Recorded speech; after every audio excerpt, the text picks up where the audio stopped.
Video করলাম।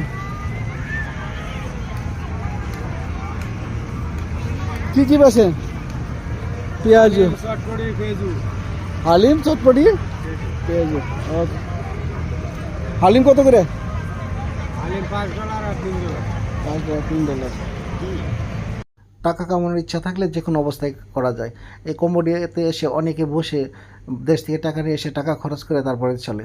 দেখেন এই ভাইদের কাজ নেই, বাট ওনারা বসে নেই। এখানে পুলিশ ওইভাবে ডিস্টার্ব করে না। তো দেখেন হালিম বিক্রি করতেছে, ফুচকা, তারপরে চটপটি, তারপর পেঁয়াজু, এগুলো বানিয়ে ওনারা ঝালমুড়ি বিক্রি করতেছে। তো ওনাদের মুখেই শুনেন কত টাকা ইনকাম।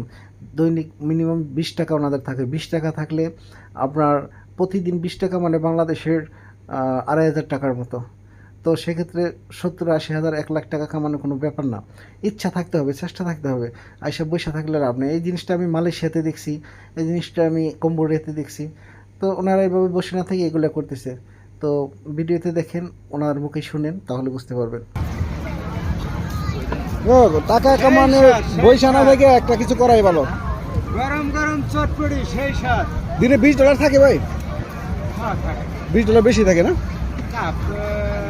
$20 $20 দেখা গেছে আজ বেশি হয়েছে, কাল কম হয়েছে, আর কি।